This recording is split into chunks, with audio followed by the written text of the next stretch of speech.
एक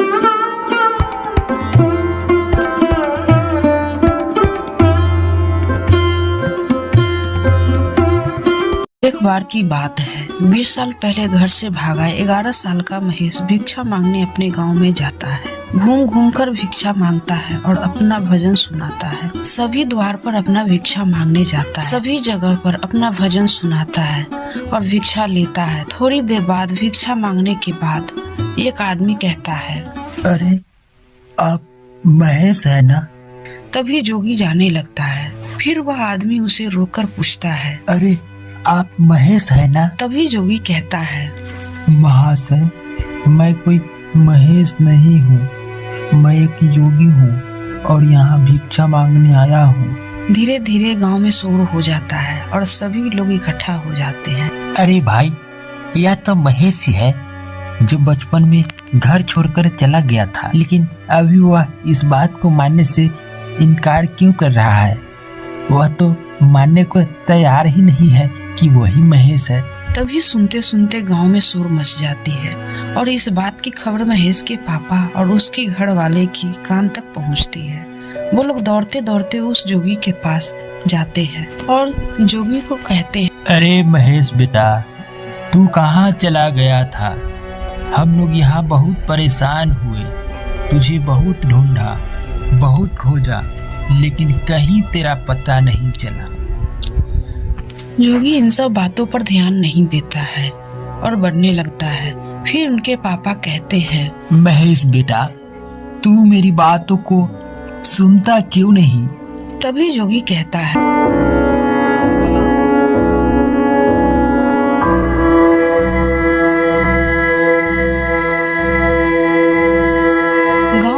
कहने के बाद बड़ी मुश्किल से उसने अपने घर का पता बताया कि मेरा घर उज्जैन में है और मैं एक योगी हूँ। तभी उस जोगी को अपना बेटा कहने वाला परिवार फूट फूट कर रोने लगता है और लोग तरह तरह की बातें करने लगते हैं।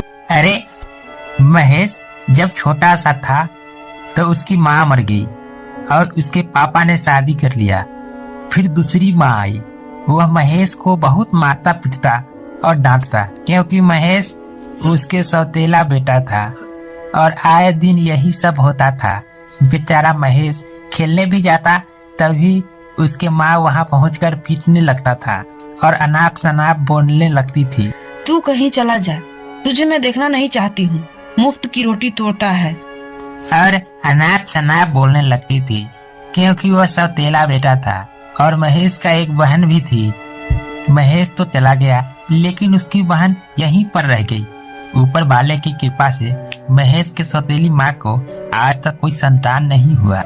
साधु को देखकर महेश की सौतेली माँ और उसकी बहन और उसके पिता फुट फुट कर रोने लगता है और यह विलाप करने लगता है कि बेटा मुझे छोड़कर मत जा, मुझे बुढ़ापे की कोई लाठी नहीं है और तू भी मिला तो तू जा रहा है।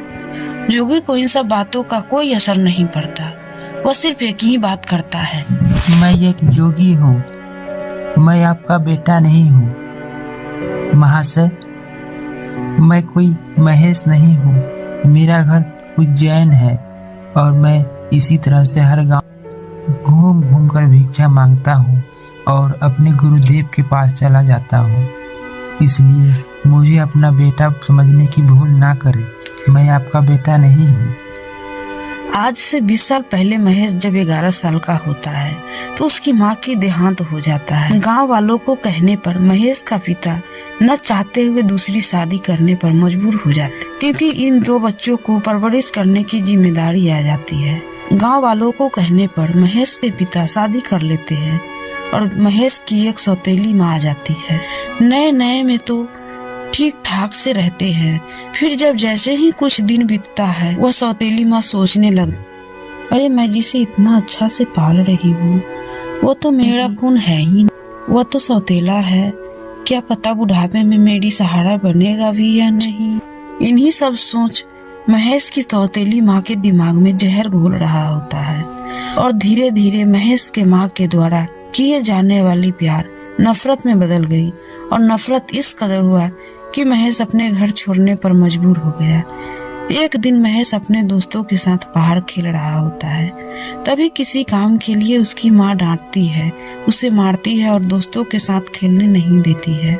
उस दिन कुछ ज्यादा ही डांट दी और मार लगाई थी, जिसके लिए महेश घर छोड़कर चला गया।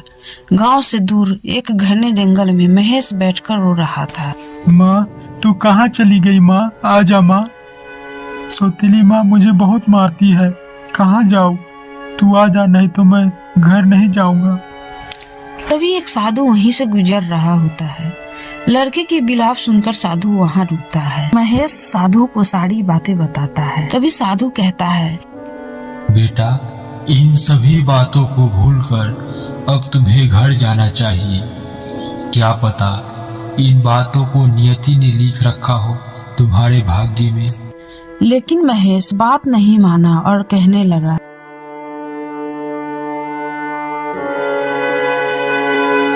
तभी साधु महेश को ले जाने के लिए तैयार हो जाता है। महेश साधु के साथ चला जाता है।